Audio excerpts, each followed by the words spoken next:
Listo, ahora sí. Bueno, buenas tardes a todos. El doctor Galperín recién se presentó y inauguramos esta clase con casos problemas. Y para ver si ustedes tienen alguna duda, la vamos a ir sacando. Esta clase va a ser solamente de media hora para que ustedes tengan un poco más libre el día de hoy.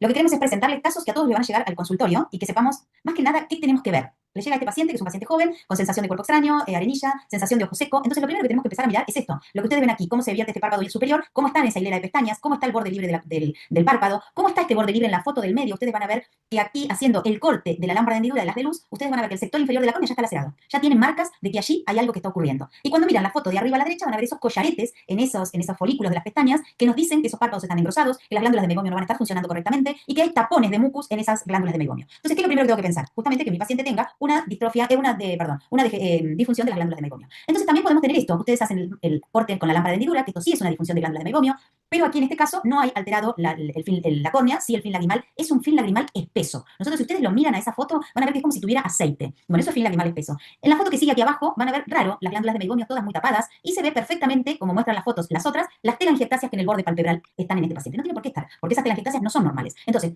la foto primera, donde está el corte del haz de luz, que me muestra el segmento anterior, yo no puedo decir más que lo que tiene es un engrosamiento del párpado con esas excavaciones, esos notch que nosotros le decimos en el borde palpebral. Pero cuando bajo o evierto levemente el párpado inferior, veo que todos esos tapones de mucus en las glándulas de meibomio y ese borde engrosado hace que conviertan a este ojo en un ojo congestivo.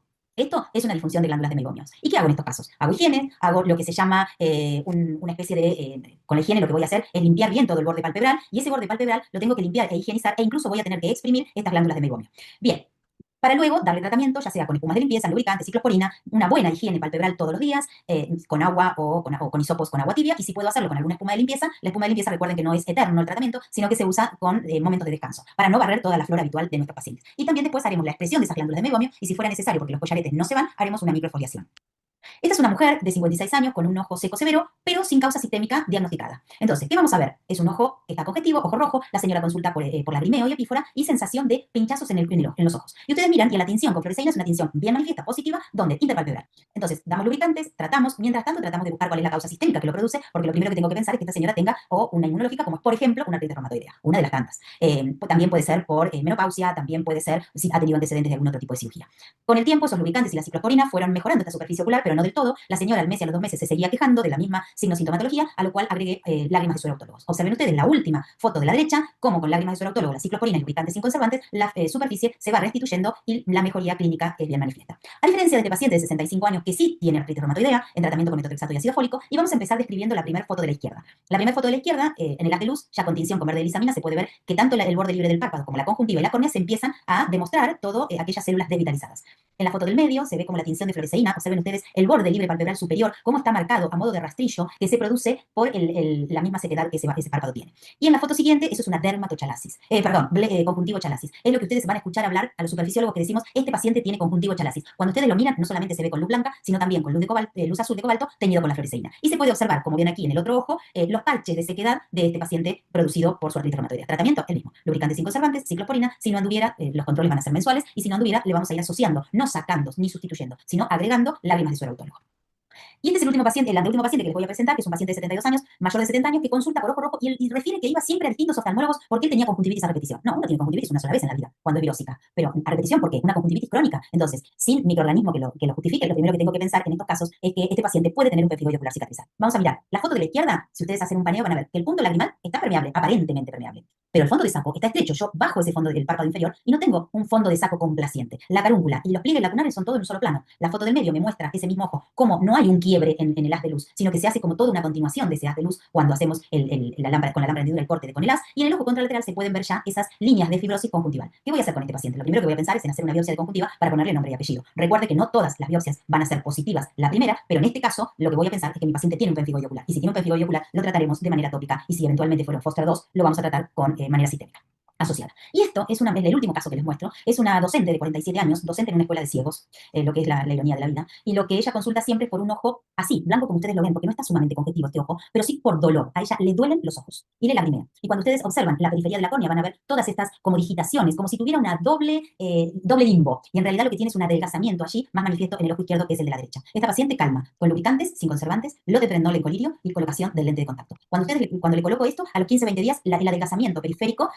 automáticamente se restituye al íntegro hasta que hace un nuevo PUC de estrés. Reumatológicamente no le han encontrado nada todavía, no quiere decir que en algún momento no lo tenga. Bueno, creo que con esto yo les he presentado mis casos que podemos encontrar en lo cotidiano. Voy a dejar de compartir.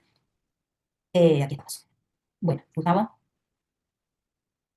preguntas, debe haber quizás alguna. ¿Qué tipo de lágrimas recomienda empezar en los dos primeros casos? ¿Qué marca comercial? En realidad, las marcas comerciales, nosotros en este momento tenemos que pensar que vamos a tener lo que se llama lágrimas sin conservantes siempre. En el mercado, ¿cuál hay? Si están de hidratación, no nos gusta dar marcas comerciales. Por lo general, siempre digo que son lágrimas sin conservantes las que tenemos que utilizar. ¿Y cada cuánto tiempo le da el seguimiento al paciente con DGM? Yo a los pacientes con DGM lo que hago es los controlo a los 2 meses y luego cada 4 meses. De acuerdo a la evolución y cómo esos collaretes y esos bordes palpebrales y esa disfunción de la glándula de meiomio, voy a ir siguiendo el flow chart que todos hicimos. Primero tratamiento de superficie, luego haré la expresión de las mismas y si es necesario una microfoliación. La microfoliación la acompaño por lo general, o no por lo general, siempre con máscara de calor y masaje. Tengo una máscara que lo que hago es darle masaje previamente 15 minutos, luego hago la escarificación, retiro todos esos tapones mucosos de las glándulas y luego lo que hago es la expresión de las glándulas de meiomio y la foliación. La microfoliación se hace una vez al año, aunque como mucho 2. ¿Se ve la presentación? Se ve perfecto. Bueno, Lili, te pido por favor que te prestes atención si alguno va a ingresar porque lo fui admitiendo hasta recién. Yo me encargo de eso y me encargo del chat. Bueno, les voy a mostrar unos otros casos que pueden ser interesantes, que son casos que frecuentemente recibimos en nuestro consultorio. Primero, paciente que refiere que tiene sensación de cuerpo extraño, que esto ya le pasó 2 o 3 veces, que habitualmente le pasa a primera hora de la mañana. Entonces, cuando vemos un caso como este, con antecedente de la repetición, y descartamos el infeccioso, tenemos que pensar si no tuvo un trauma previo o una enfermedad corneal. La enfermedad corneal más frecuente son la distrofia de membrana basal como distrofia de Cogan, que es típico que tenga dolor de levantarse y que tenga más de un episodio. Los diagnósticos diferenciales son herpes, trauma o distrofia, no hay mucho más. Muchos de estos pacientes vienen tratados con aciclovir o con ganciclovir porque los confunden con keratopatía herpética. Si descartamos esto, si tenemos muchas dudas, podemos pedir una PCR. Pero si pensamos que no es esto y pensamos que es una distrofia de membrana basal, lo que hacemos es pedir una microscopía con focal de córnea y que en este caso claramente nos informa que tiene hallazgos vinculables a distrofia de membrana subepitelial. Entonces, en estos casos, lubricación, cloruro de sodio al 5%, porque en estos pacientes hay un déficit de adherencia del epitelio al estroma porque tienen un defecto de membrana basal. Entonces, si la córnea, como pasa durante la noche, hay mayor edema del epitelio, esto favorece que se desprenda. Entonces, el indicado es, durante el episodio agudo, lubricación, cloruro de sodio al 5% 4 veces por día para favorecer la deshidratación del epitelio y favorecer la adherencia. Si con esto no es suficiente, el lente de contacto terapéutico. Si con esto aún no es suficiente, muchas veces terminamos debridando con un crescent el epitelio para que vuelva a crecer y restaurar la superficie ocular. Si con esto no es suficiente a veces y no ocupa el centro de la córnea, podemos hacer micropunturas, porque las micropunturas lo que hacen es generar una cicatriz subepitelial y favorecer la adherencia. Pero solamente podemos utilizar esto cuando no es central, porque va a generar cierto glaucoma corneal. ¿Está? Les voy a mostrar el caso completo. Fíjense, el paciente tenía esta tensión, esta topografía, este diagnóstico con micropía confocal, le hago la debridación en quirófano, con anestesia tópica por supuesto, retiramos el epitelio de membrana basal, ponemos un lente de contacto y luego unos días hay adherencia completa y mejoramiento de la topografía. Si esto se repite y es central, volvemos a repetir el procedimiento. Si esto se repite y es periférico, yo le sumo la puntura y a veces le coloco membrana óptica, los insertos. Es tan así que cuando los casos no son centrales, existe un instrumento que se llama Plexitom que hace múltiples micropunturas, no es barato, vale $130 cada unidad, pero esto es bastante frecuente. La principal causa de erosiones recurrentes es una distrofia de membrana basal que pasa desapercibida. La otra es que ella tiene un trauma típico con la uña, ya no se usa más el impreso, pero era muy común nuestros abuelos o nuestros padres, que desplegando la erosión que era muy grande, se hacía una erosión en la córnea y esas erosiones generan erosiones recurrentes. Segundo caso interesante son pacientes con lente de contacto, que utilizan lente de contacto gas permeable, que con apoyo apical generan estos nódulos que interfieren con la adaptación y que interfieren con la huella visual. Y en este caso también lo que hay que hacer es la debridación del nódulo y luego esto desaparece y vuelve a usar su lente de contacto. Entonces, muy frecuente en pacientes con keratocono, usuarios de lente de contacto gas permeable con apoyo apical. Es como una especie de hipertrofia epitelial o de callo que se forma en la zona apical. En este caso lo que hacemos es debridarlo y el paciente vuelve a tener una buena tolerancia y una huella visual. Esto en la península ibérica, en el año 2009, ya estaban comunicando que había una nueva modalidad para el LSD o para algunas otras drogas que se absorben bien por la mucosa y que se colocaban los papelitos en la mucosa bucal o en la mucosa conjuntival. Esto yo no lo había visto hasta que hace un tiempo viene a consulta un paciente con estereocoma y una conjuntivitis folicular y le pregunto, ¿qué es lo que te pasó? Y me dice, no, es que me dejé el papelito toda la noche. Y es más, me dijo, esto es bastante frecuente en la costa argentina. O sea, el papelito que se colocan con LSD, que es una droga de uso ocasional, que no es una droga de abuso, esto puede pasar con heroína también, que en nuestro país todavía no es tan frecuente. Si se duerme con el papelito que deben dejar solamente 15 minutos, le da una quemadura, porque a pesar de llamarse ácido lisérgico, es una base, produce un alcalino, produce una quemadura corneal y conjuntivitis folicular en aquellos que lo usan frecuentemente. ¿Tá? Para tenerlo en cuenta como diagnóstico diferencial de conjuntivitis folicular y lesión corneal. Esto es algo que vamos a ver cada vez más frecuente, pacientes de 16 años que vienen a consulta con espectro autista, o puede ser algunos pacientes que son muy delicados con la dieta y que empiezan a restringirse, pacientes con, no conducta autista, pero quizás con trastornos alimentarios muy severos, con lo que se llama alimentación selectiva, y viene con una erosión corneal tratada con lubricantes, con un lente de contacto terapéutico en otro centro había colocado, y que con un ojo muy severo, fotofobia, y ante interrogatorio, el paciente no ingería lácteos, ni ingería frutas, ni verduras. Fíjense las características de esta conjuntiva. Súper seca, era muy típica, Se ve el de contacto blando que tenía colocado de forma terapéutico. Pensamos en una deficiencia de vitamina A, no era tan severa para ver las manchas de Bitot. Fíjense cómo tiene con el verde de isamina, un daño severo a la superficie ocular. Le pido un laboratorio con dosaje de vitamina A, cuando el normal es 0,24, 0,25, era menor a 0,10. Era típico. En general, no son déficits vitamínicos exclusivos, sino son combinaciones. De hecho, la historia de este paciente muy particular, y lo publicamos en archivos españoles de oftalmología, ha sido admitido el trabajo, va a ser publicado próximamente, tenía también un déficit de B12, por lo tanto, el único paciente, digamos, la alteración severa de la superficie ocular y un déficit visual, porque también B12 produce neuropatía óptica también. Lo cierto es que hacemos interconsulta con nutricionista, tratamiento con vitamina A, retiramos el de contacto, lubricantes sin conservantes, y al poco tiempo pasó de 0,10 a 0,27. Muy rápidamente. Fíjese cómo se reconstruyó la superficie ocular. Resolvió la queratinización, la sequedad ocular y el efecto vital central. Ténganlo en cuenta porque esto cada vez más frecuente. Hay varios reportes, no tan floridos por esto, por eso fue un trabajo que en archivos españoles es difícil que se haga un trabajo, pero la fotografía y el cuadro clínico era muy típico, y además tenemos el saco de vitamina A y la reconstitución luego del tratamiento supletorio.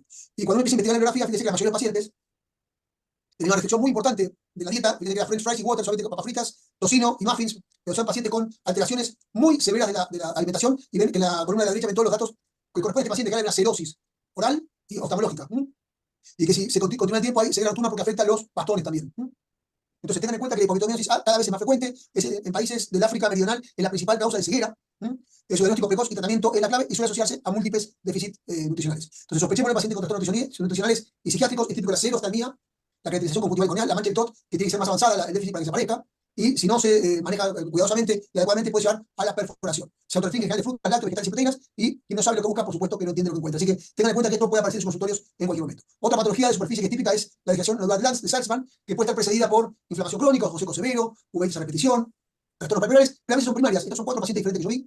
Esta paciente que les voy a presentar tenía esta degeneración nodular, y un poquito de historia, es más frecuente en pacientes mayores de 50 años, puede ser primaria o secundaria, la primaria es más frecuente en este caso, secundaria a inflamaciones crónicas en general. Unilateral, adyacente muchas veces a la zona de ansiedad, adyacente, por ejemplo, a adelen provocados por terigio. Si es asintomática, por supuesto, no la tratamos, si es sintomática, primero lubricamos, pero si esto no es suficiente, tenemos que hacer a una queraectomía, a veces utilizar vitamina C si recurre, o membranomiótica. La complicación más frecuente es la recurrencia, este es el caso, acá vemos claramente los nódulos blanquecinos de material hialino, y este es el tratamiento que tuvimos que hacer porque el tratamiento convencional no fue suficiente y la paciente refería sensación de cuerpo extraño. Le hice una debilización, también en quirófano, fíjese que los nódulos con un poco de cuidado se retiran. En general, si no es muy antigua la lesión, se debería con facilidad. Utilizo en general los crecen con poco filo, que descartamos luego de la faculificación. En la vida las vi, pero capaz que las vi y no supe lo que. Carolina, corta el audio. Bueno, realizo la derivación hasta asegurarme que el nódulo está más, y en este caso le coloqué insertos de membrana amniótica sobre la córnea debridada como instrumento o método para facilitar la epitelización.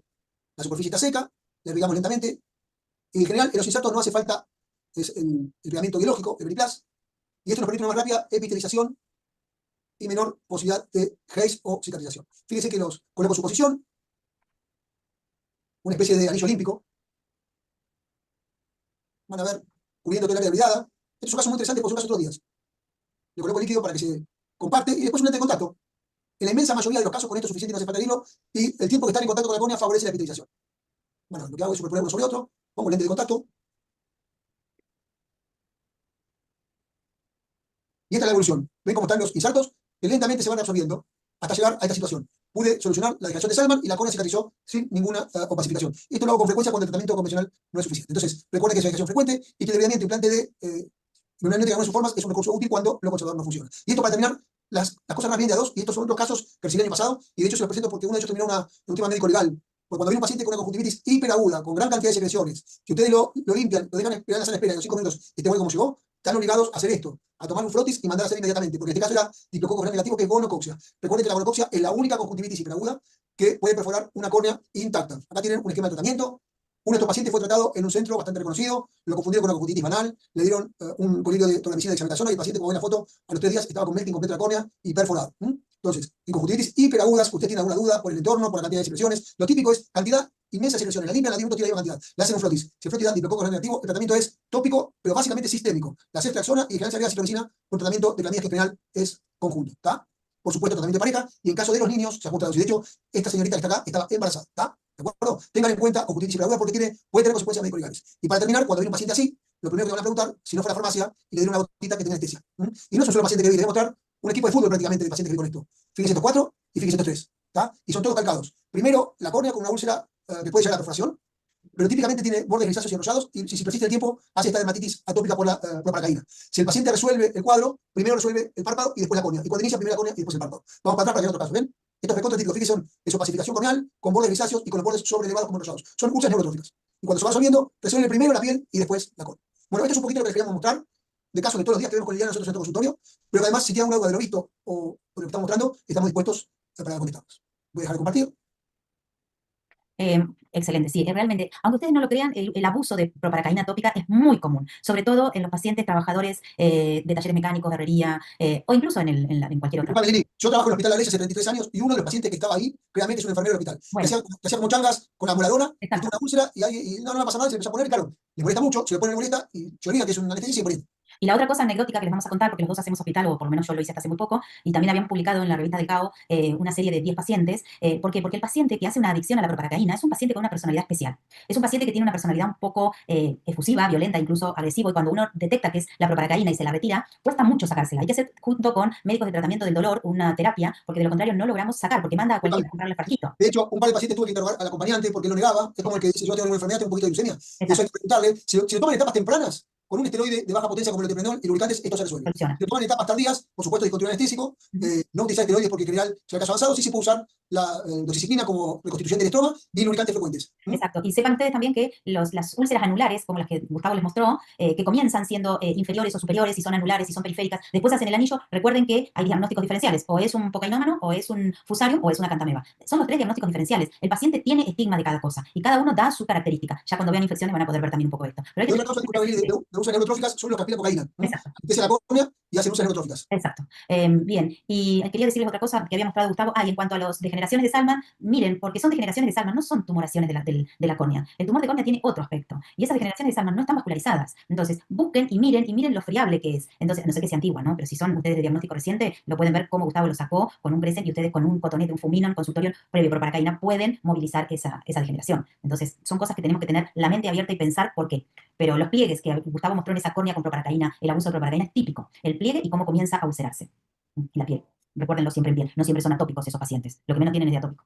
El miércoles, disculpen, si no hay ninguna duda, les queremos comentar. Este miércoles, que es 1 de octubre, tenemos un encuentro especial que lo tenemos grabado del doctor Gegundes, que es el que creó o sea, la insulina tópica, el que tiene más trabajos publicados, y que por diferencia horaria nos envió su presentación, que yo la vi, es brillante, exclusivamente para nosotros. Esta presentación no la van a ver en ningún otro lado. La dije a nosotros. Así que el miércoles 19:30, Gegundes nos da una charla de 40 minutos sobre insulina tópica. Exacto. ¿Tá? Así que recuerden, seguramente les van a mandar un mensajito, pero ¿tá? Ya está anotado, creo que Alejandra ya lo escribió en el portal del curso, pero tengan presente. Una de las preguntas que hacen es, ¿cuánto es la dosis de omega 3 que se receta? En realidad no hay una dosis, son las cápsulas de omega 3 como suplemento que vienen, que por lo general son todas de venta libre. Y después otra cosa es... Puede tiene dos formatos, uno que es de krill y otro que... Diario. La verdad que el omega 3 es bastante controvertido. Sí. Hay algunos trabajos importantes de varias revistas importantes con Grupo Control y que no hay demasiado cambio. Como primo una noche, yo en general a casi todos los pacientes de ojo seco se los recomiendo. La única efecto adverso es en algunos casos la intolerancia gástrica, pero no podemos esperar más de lo que nos puede dar el omega 3. Otra de las preguntas que hacen es qué tratamiento hacemos para la piel en los pacientes con abuso de proparacaína. Cremas hidratantes y como mucho algún corticoide, pero no más. Es dermatitis de contacto. Es una dermatitis de contacto. Se puede usar algunos de Prenol en ungüento más a una crema hidratante y eso se resuelve muy fácilmente si deja de utilizar la medicación. Pero la conversación y la otra cosa también, no duden en derivarlo a un psicólogo, porque es importante que lo hagan, ¿eh? Después que curan el episodio, el paciente no vuelve a usar proparacaína. Pero mientras niega todo esto, porque son pacientes muy negadores, sepan que el apoyo psicológico es muy importante. Y el tratamiento del dolor hay que hacerlo siempre en conjunto. Bueno, creo que de a poco en el chat fuimos contestando casi todas las preguntas. Así que, chicos, sin más que decirles, a mí me parece que sería bueno que nos conectemos todos el miércoles para poder aprender un poco más del colirio de insulina. Todas las clases, como han visto, se suben casi inmediatamente. Esta por ahí tenemos 24 horas de demora porque la persona que la sube está de viaje, pero seguramente mañana va a estar arriba. Y la de Gegundes, yo la vi, vale la pena verla. Y sobre todo porque vamos a estar todos presentes y si tienen alguna duda les podemos ayudar. Miércoles 19:30. Buenas noches a todos. Que tengan buenas noches.